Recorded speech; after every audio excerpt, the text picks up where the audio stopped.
welcome you to the Great Detectives of Old Time Radio. From Boise, Idaho, this is your host, Adam Graham. If you have a comment, email it to me, box13@greatdetectives.net. Follow us over on Twitter at Radio Detectives. And you can become one of our friends on Facebook at facebook.greatdetectives.net. Well, before we do get started, I want to encourage you, as you're making your travel plans for the holidays and for the new year, remember JohnnyDollarAir.com, which is powered by Priceline. It gives you great options by allowing you to either name your own price or search from published fares. Plus, part of your purchase goes to help support the Great Detectives of Old Time Radio. So remember, JohnnyDollarAir.com. Well, let's get into today's episode, the Jack Madigan Matter. From Hollywood, it's time now for... Johnny Dollar. Dollar, my name is Struhl. Struhl Bail Bond and Insurance Agency. State, federal, and immigration, all forms of surety bonds and insurance. Oh, yeah? Well, I'm sorry, I don't need me. No, that's not the point. I need you to the tune of saving me $50,000. How does that work? I made bond for two men that were subpoenaed for a federal investigation. They skipped out, and I've got to find them. Who's mixed up in this investigation? A fellow by the name of Jack Madigan is the big shot. You know him? I've read about him. Enough to advise you to give up. If he doesn't want him found, the chances are they won't be. Alive, anyway. No, it's not as bad as that. Look, I came all the way from New York. This is worth a lot to me. Can't I talk to you about it? All right. Come up to my apartment. Maybe we can work out a deal.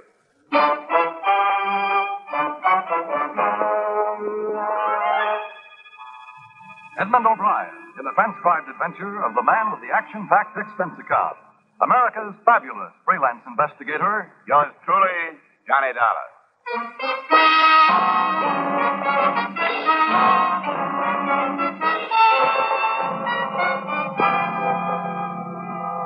Expense account submitted by Special Investigator Johnny Dollar, Hartford, Connecticut, to the Struhl Bail Bond and Insurance Agency in New York City. The following is an accounting of expenditures during my investigation of the Jack Madigan matter. Expense account item 1-250, phone to New York for purposes of checking your reputation. I learned that you, Mr. Struhl, were by no means above reproach, but decided that if a federal court trusted your agency, I would at least hear you out when you arrived, which you did at 1 p.m.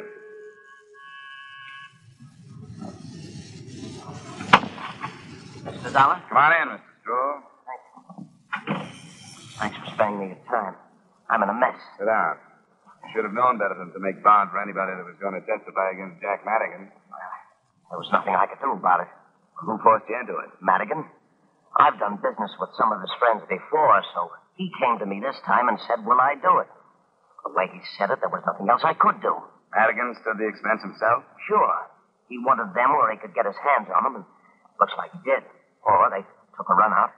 They didn't have to accept bond. They could have stayed in protective custody if they were afraid of him. They had to if Madigan told them to. The point is they're gone.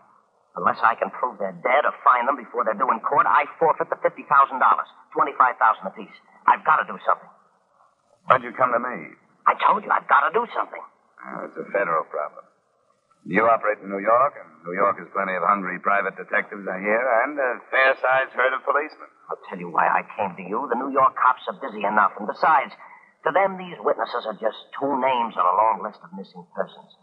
And as for private dicks, I could never be sure that one wouldn't want to make a deal with Madigan and make more money not finding them than I'd be paying to find them. You get the point?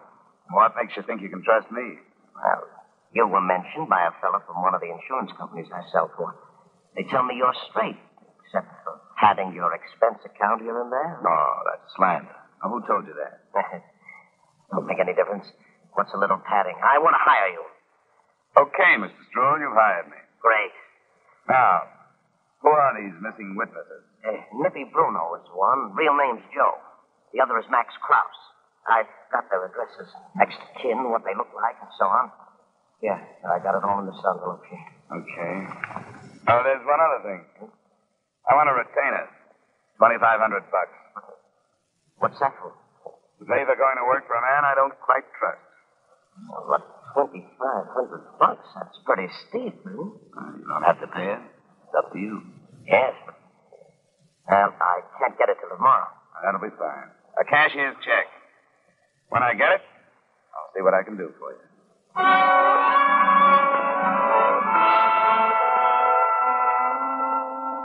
didn't expect the check to arrive, but it did. Special messenger the next afternoon. Expense account item 2, $12.50, transportation from Hartford to New York City. Expense account item 3, $23.85, dinner and drinks for a Herald American reporter who was more familiar with Jack Madigan than I. His statement enclosed. A lot of things have been written and said about Madigan by a lot of people, including me. None of us really know anything about him, how much power he has, where he got it, what his private life is, if any. These witnesses being missing isn't even news. People who got in his way have been dropping out of sight for years. Jim Schwartz, Big Tom Green, Woody South, just to name a few. I'd keep that in mind if I were you. Expense account item 4, 180, cab fare. That same address to an address on 79th. The apartment of Nippy Bruno's next of kin, a sister, stage name, Vivian Brown.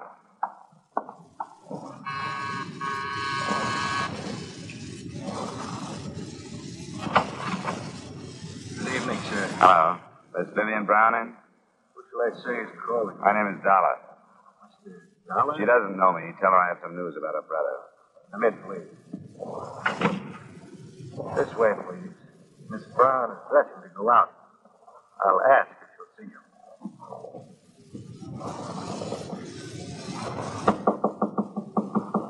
Miss Brown? Yes? What is it? Mr. Dollar is here to see you. Who? He says he has news about your brother. Tell him to wait. I'll get a robe on. Can I take your hat? Thanks. Please sit down. Miss Brown will be right out.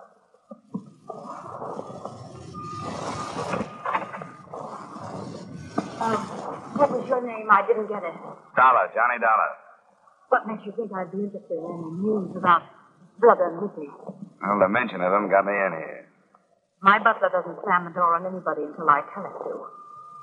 What brought you here? I'm looking for your brother. Then you've definitely come to the wrong place. Why should you be looking for him? I'm being paid to. The man who put up $25,000 bond for him wants to know where he is. I don't get it. What bond? You don't wear innocence very well, Angel, but I'll go along with the gag. It's no gag, and I can do without your info. Your brother's due in court in 2 weeks to help the federal men investigate Jack Madigan. He seems to have dropped out of sight. Do you know where he is? No. I haven't seen much of him in the past few years. He doesn't approve of me, and I don't approve of him.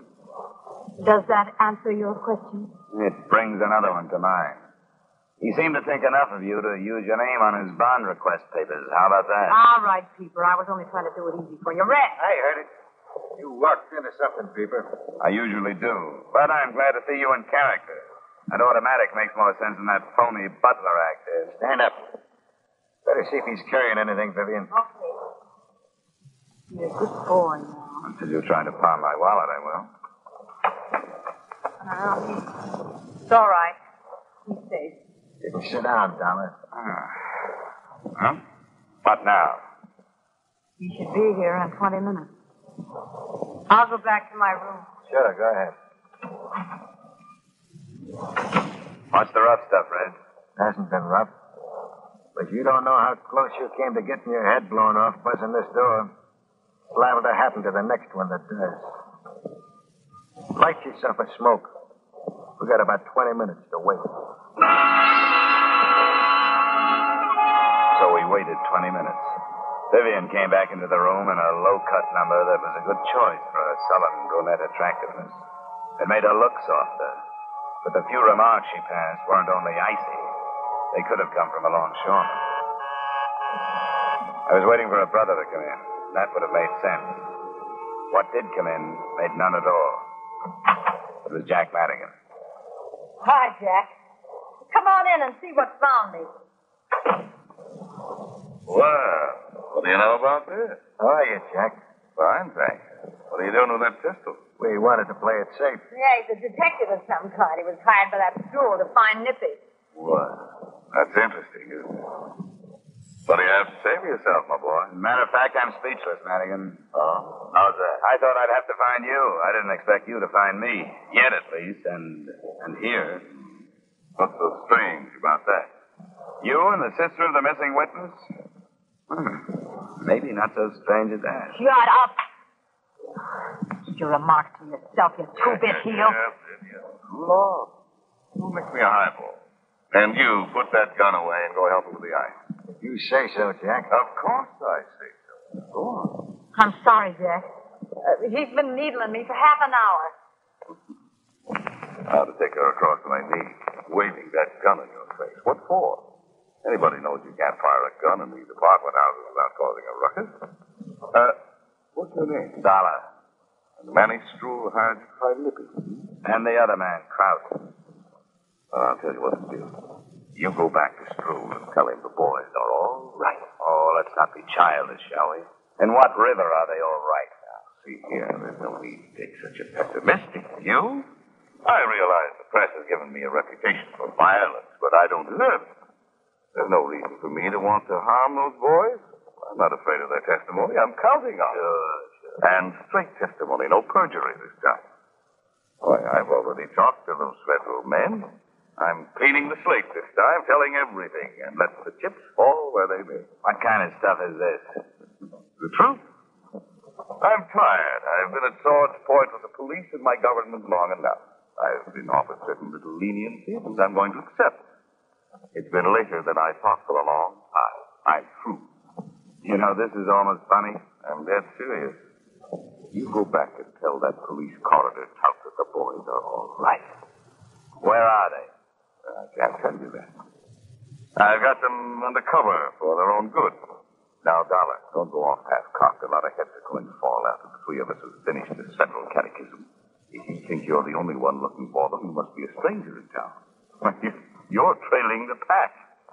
Well, if this is all I get from you, I've had enough. You'll drop it? If I don't find them before you're due in court, I will. What do you want, son? Money. I got some, thanks. I don't like to hear that. I suppose it takes a lot of guts to be a hero, but it sure doesn't take much brain. Remember that. I can leave? Of course you can leave. Because I think you're going to talk this over with yourself and come up with an important decision.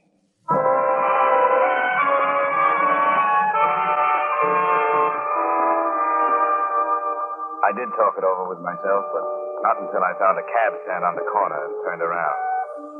A quarter of a block behind me, I could make out the figure of Red, the so-called butler. Expense account item 5, $20, fare and tip to a driver who saw to it that our cab wasn't followed. When I felt reasonably safe, I gave him the address of the second missing man, Max Kraus.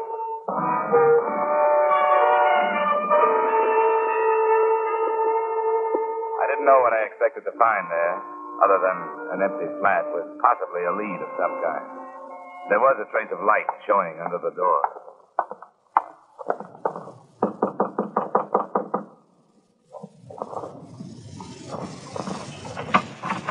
Come on in, Dollar. Red. I didn't expect a butler in a place like this. Come on in. Why didn't you use your head? Jack gave you a chance to. Maybe I should have. What are you doing here? I live here. You trying to tell me that you're Max Kraus? I'm Max Kraus. And now I've got to do something about you. Can you prove that you're Max Kraus? Why should I have to prove it? Go ahead. Think what you want to. You got brains. Reach up behind you and snap off the light. Don't make a play for the gun, Dollar. What are your plans? Madigan wants you put away until after the investigation. Come on. This way. Back door's closed. You can tell Madigan for me that this isn't going to work. If I drop out of sight for 2 weeks, somebody's going to get on the trail. It leads right back to Madigan. This way. I got a car in a garage down the street.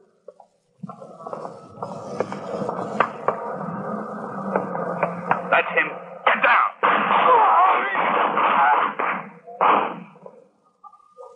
Max, let me see. Sure. Now you believe him. Let me get your coat. Get away.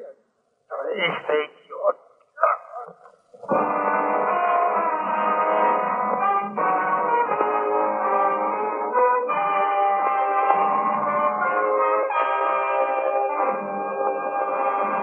We'll return to the second act of yours truly, Johnny Dollar, in just a moment. Once a year, the community chest comes knocking at your door, seeking your help. Giving to this worthy cause eliminates many separate appeals, which would be more costly in money, time, and effort. So when you give, make sure you give enough to cover the many campaigns the community chest includes. Give generously. Give today. Now, with our star, Edmund O'Brien, we return you to the second act of yours truly, Johnny Dollar.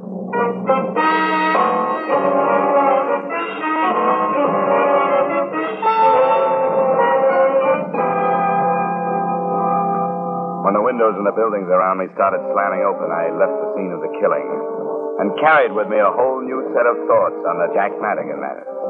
None of them were good, but the worst was the fact that the description I'd gotten of Max Krause would in no way fit the dead man I now thought was Max Krause.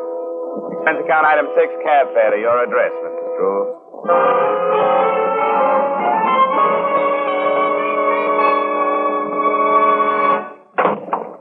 But it's 11 at night, Mr. Never mind what time it is. Find a chair and sit in it before you land on the floor. What's got into you? Sit down. Who paid you to hire me? What did you say? Who did? Paid me to hire you? What kind of a question is that? Answer it. Well, nobody did. It was my investment. Who would protect it but me? What's the matter with you? Come here, look at it. Read it right there. I want to hear you. Max Krause, age 34, 5'11", 170 pounds, swarthy complexion, black hair, black eyes. Well, all right, why did you give me a phony description? Phony? The Max Krause I found had red hair and blue eyes. I don't get it. None of this. What are you talking about? Krause is dead. He was killed because I didn't know who he was and drew him out into the open. When did this happen? It happened. I was picked up the minute I hit town and followed. Who else but you knew what train I was arriving on? And the hotel where I was stopping. Now, wait a minute. Wait a minute. I don't think you've got right to jump at these conclusions. I hired you in good faith. But if you don't like the job, then quit. Not for a while. I stand a good chance of being picked up for questioning on that killing. I don't like that. I want an out. I want to know how it happened. From here, it looks like you sold out to somebody and hired me to put the finger on Krause. I don't like that either. Let me tell you something. If I was crazy enough to do a thing like that, I'd do it so nobody could prove I What did. about the phony description? It may have been a mistake. I don't know how it happened. I think we'd better find out. And let me know when you come up with a story.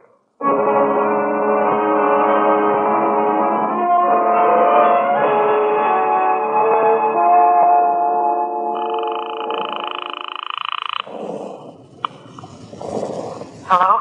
This is Johnny Dollar. Oh. Where are you? Not far from your place. Is Madigan there? No. Where is he? I don't know. He got a phone call and left right afterwards.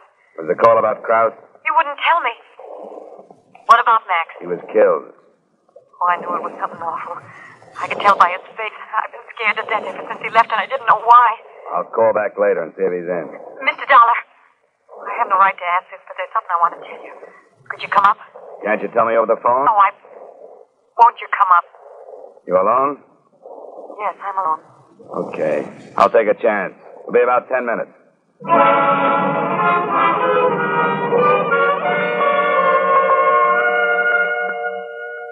was a 5-minute walk, and I noticed that New York streets seemed to be quieter than usual. Inside the building, I walked the 2 flights up to save the noise my arrival would have created by way of the elevator.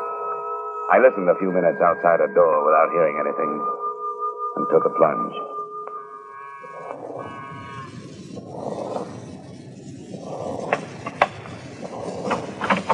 I had the feeling you'd change your mind and not come. I almost did.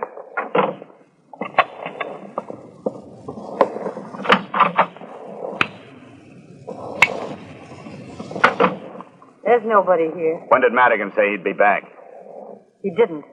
He didn't say anything. I have a funny feeling about Krause's death.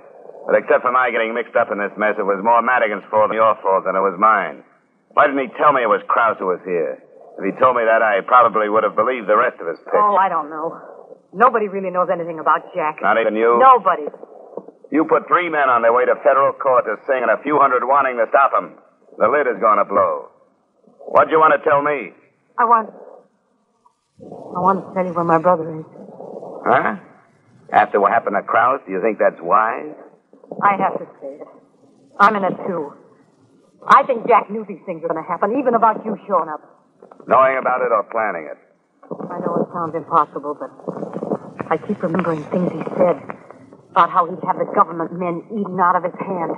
He was bargaining for leniency. He told me, but why are you ratting on him? Because Jack doesn't care about anybody but himself. One of the threats to keep him from testifying was that I'd be kidnapped. Huh.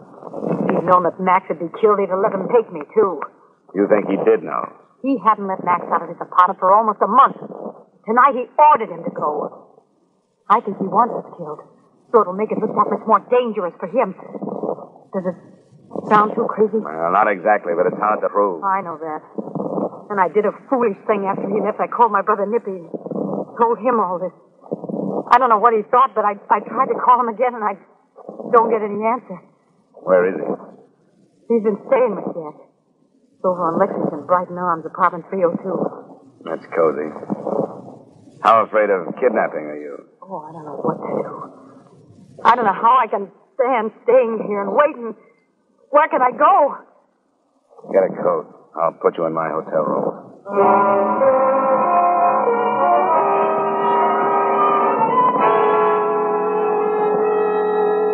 Expense account item 6, $10. Tip to the hotel detective to see that she stayed in the room. Item 7, $120 cab fare to Jack Madigan's address. I dropped my taxi a half a block down and walked the rest of the way. What slowed me was the sight of a couple of prowl cars parked in front of the building. And even at that time of night, a small group of the morbid in a scattered circle on the sidewalk. I saw the body, but didn't move close enough to recognize it. Hey, what happened? Huh? Oh, a shooting. Anybody know who it is? The whole country will in the morning. He was due for a big federal probe. That's Jack Madigan. Where were you, Fred? Taking in another of them westerns, I suppose. There was more shooting right here than the whole country. Hey, pardon me. Yeah? When did it happen, do you know? Not exactly. They've been here quite a while, about an hour anyway. Can't find a medical examiner, and they can't do a thing about moving them till they do. Hey, Fred, wait till the editorials tomorrow night.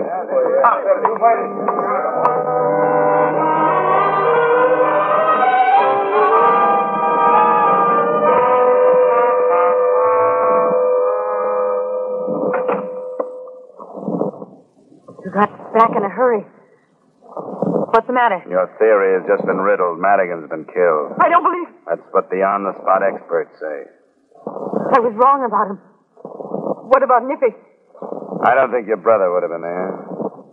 Were they the same ones that shot Max? No. How do you know? Cars were parked solid at the curb, and Madigan was too close to them. He couldn't have been shot from the street like Max was. Do you think Nippy would go to your place? No, he wouldn't go there. That'd be the first place they'd look. The first place who'd look? I don't know why I said that. Yes, I do. You're thinking the same thing, aren't you? That I told him what I was afraid of and warned him. That crossed my mind. But I don't care who I can send in for Madigan's killing as long as I can go home. You seem to be the closest suspect. You're not serious. You've given yourself a motive. As far as I know, you were with him last. I wasn't. He left the apartment. If that's true, you've got nothing to worry about. What do you mean? What do you want me to do? Go with me and we'll both make a statement to the police. You think I'm afraid to, don't you? I don't know what to think about you. Yes, you do. Because you found me in a mess like this, you think I'm as rotten as everybody else. I haven't been. But now I will be to protect myself. Well, how badly do you need protection? I know how the police are. They're just like you. They don't care either who they pull in for Jack's death. You tell me to go with you and make a statement. The police would love that. They'd love to count the whole thing off to jealousy or being afraid of Jack, wouldn't they? Wouldn't they? You don't touch me. I don't care what they'd like. Well, they would. It'd be much better to take me than to be laughed at because a star witness was killed right under their noses. We can call them and find out. No. It's easier to be rotten. I'll give you my brother. He is at my place. How do you know? I talked to him on the phone. He said he'd wait there until he heard from me again. Okay. I'll go over there. But I want you to come with me. Why? Haven't I done enough? Why do I have to see him? Come on. I don't want to lose you in case Nippy isn't there.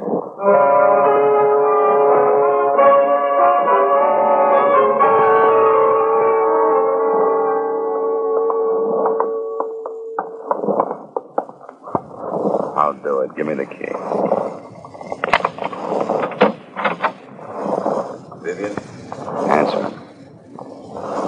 Nippy. It's gonna work, Vivian. There's gonna be a... Who's he? An insurance dick? That's right, Nippy. What are you doing here? Why'd you bring him? He made me do it. I asked her to make a choice between giving herself up for Madigan's killing or giving me you. Nippy. Put the gun away, Nippy. You've done enough. Is what he says true? He made me do it. He would have taken me to the police. You know what they would have done to me. But it's all right, Nippy. You can still work it out. Get away from me. She's wrong. You couldn't work it out, but you may do yourself some good by giving yourself up. Why did you do this, Vivian? Did you want to get rid of me, too? Oh, don't say that. You don't have What to let are you him... going to do if you get rid of me? Who's going to take care of you?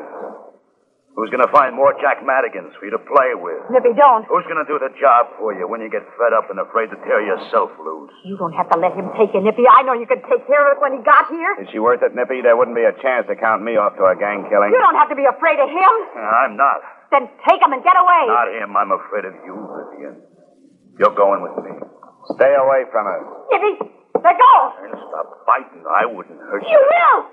Don't, Nippy. Let me go. Now, watch it, Dollar. Don't try it. Let go of it. Let go of it. Vivian, get it. I should have let him take it.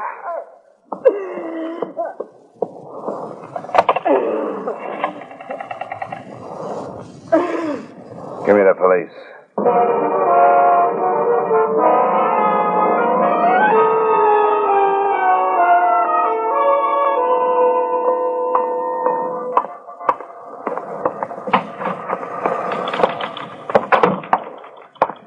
Where can I find... Oh, there you are, Stroll. Good morning, Mr. Dollar. I read about it in the paper. They're holding the girl? Yeah, as accessory. And I wouldn't advise your going her bail. No, I certainly won't. I've had trouble enough with this group. You know, you didn't make it easy for me with that phony description. Yeah, I know that description. It was given to me by Madigan's boys. I should have checked it.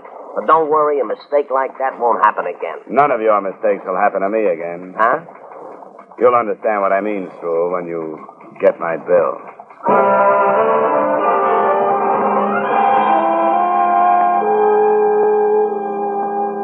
Expense account item 8, same as item 2. Item 9, miscellaneous, $2,500. Expense account total, $2,720. Remarks? I'm holding my retaining fee until this matter is settled. Yours truly, Johnny Dollar.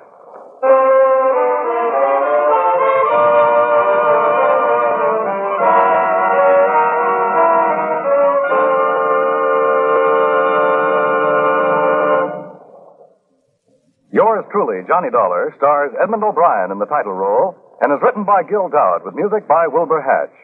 Edmund O'Brien may soon be seen in the Paramount Pictures production Warpath. Featured in tonight's cast were Sidney Miller, John Zahner, Clayton Post, Jeanette Nolan, and John McIntyre. Yours truly, Johnny Dollar, is transcribed in Hollywood by Jaime Del Valle. This is Dan Coverly inviting you to join us next week at this time when we will again bring you Edmund O'Brien as Yours truly, Johnny Dollar.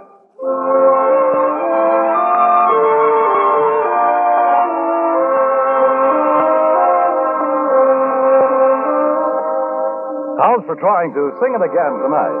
$5,000 in cold hard cash and $10,000 in fine prizes are waiting for the CBS listener who can solve the Phantom Voice mystery. Dan Seymour will be on hand with those coast-to-coast phone calls, and Alan Dale, Eugenie Baird, Bob Howard, and the Riddlers will be making the music. And remember, there's many a fine prize for solving the tuneful little riddle songs that lead to the Phantom Voice mystery. It's an hour of fun and music to entertain you and perhaps pay off. Every Saturday night on most of these same CBS stations, hear Sing It Again. And now stay tuned for Vaughn Monroe's Caravan, which follows immediately on most of these same CBS stations.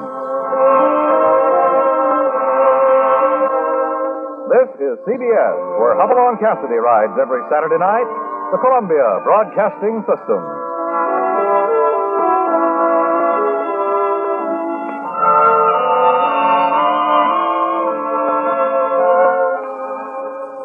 We welcome you to the Great Detectives of Old Time Radio. From Boise, Idaho, this is your host, Adam Graham. If you have a comment, email it to me, box13@greatdetectives.net.